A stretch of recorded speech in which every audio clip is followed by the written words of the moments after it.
Hello, everyone. Today, I'm going to be in conversation with Marta Fondo at the University of Catalonia, who just defended her PhD thesis very, very recently. But before we get stuck in, we're going to talk about her research and virtual exchange. But Marta, introduce yourself first.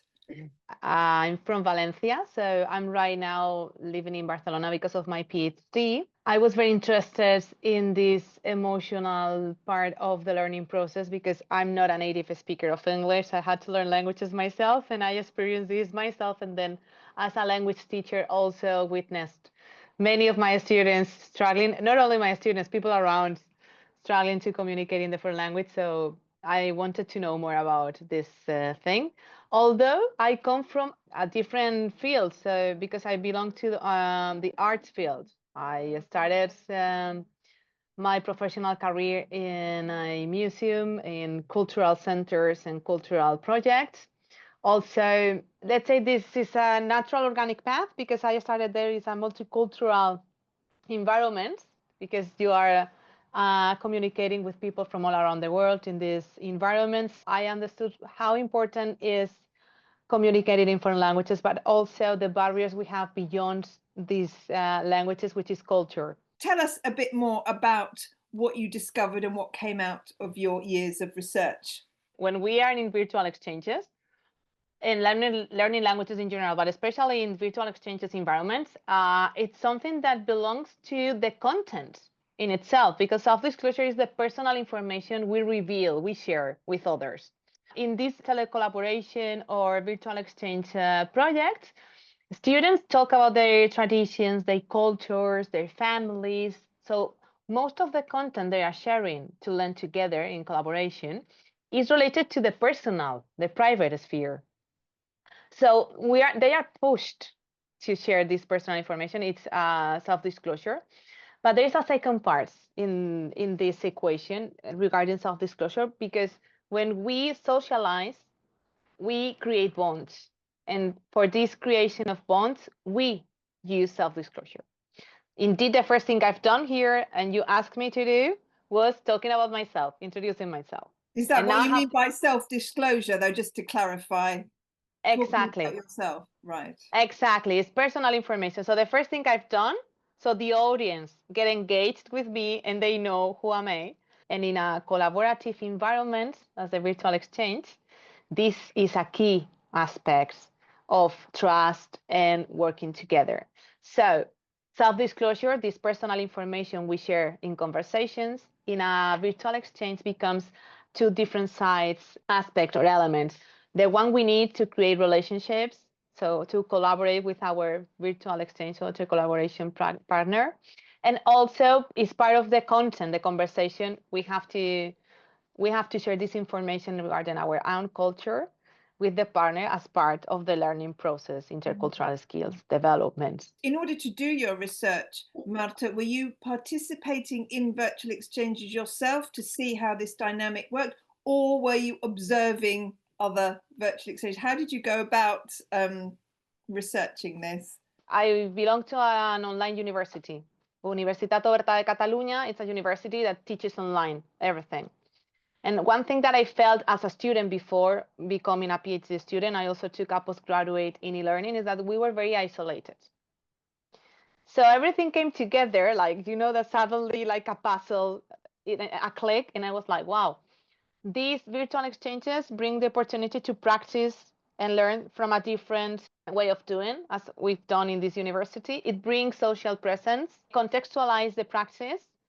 So maybe it will be very interesting introducing, implementing these projects in the university, and then gather data and understand how this relationship between the personal information and anxiety is going to work. So I designed a project and I implemented the projects in a international management. It's in the business field. Students are meant to have intercultural skills in this international management. They need to learn how to communicate with other cultures in English. The subject is in English. All the data gathering was done remotely. So the students didn't have the feeling of being observed.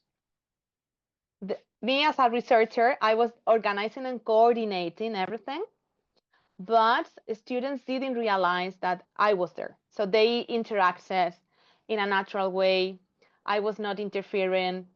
So data gathering was challenging because as it's a natural environment, you cannot control everything if they're answering questionnaires, or the real positive part is that they could be themselves in this. What did your research throw up in terms of anxiety and how the students managed to deal with the anxiety? Because all the interviews I do, of course, when virtual exchange is relating to speaking in foreign language, most often it's English. That seems to be the lingua franca, whether you like it or not.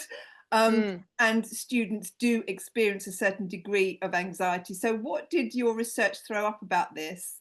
I measured the levels at the very beginning before they started to interact with a very well-known and validated scale, so the one by Horwitz, 1986. Then I clustered the groups into low, medium, and high levels. And the interesting thing is that I also gathered data after each communicative task they've done. There were 5 different sessions with 5 different communicative tasks to analyze the environment, also the effects of having different guidance and requirements in each session. And the interesting thing is that the differences between students as the project was evolving, they start to diminish. So at the very beginning, seeing that they were more nervous, they didn't really perceive the levels of self-disclosure because they were talking like parrots, let's say, no, blah, blah, blah, blah, blah, blah, blah, blah, blah, blah, very anxious. Because in these environments, they have to communicate. So they don't have options, or they don't participate, or if they participate, they have to communicate because they are one-to-one. All these differences between the 3 groups, 3 levels, were very clear.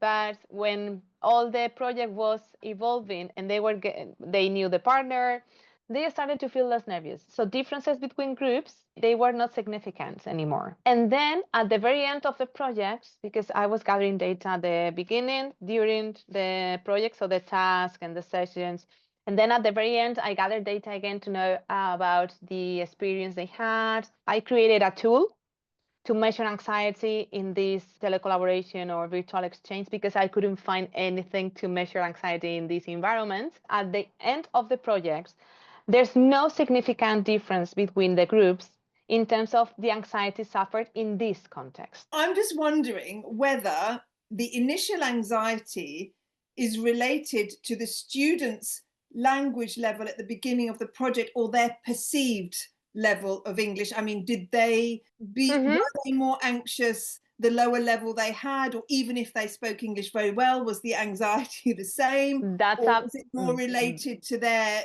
perception of their level of English, for example? Wow, super good question. Love it. Thank you. The level of anxiety was measured before starting the project, not even in the first session, before. So what's the previous level they had according to the experiences they had while learning foreign languages. One of the variables I had during this session evaluation, so every time they finished a virtual exchange session, they were answering a questionnaire, and I introduced one of the main elements, which is the perception of the performance in the foreign language, which is directly related. And we could see how differences again between groups, let's say middle part of the virtual exchange, so in session 3, these differences were not significant anymore. So anxious students were improving the way they were seeing themselves as foreign language speakers. And also the results at the beginning did not match proficiency with foreign language anxiety. The statistics were not conclusive here, but I think they felt more comfortable and they perceived themselves as better communicators in the foreign language because it's like virtual exchanges really work.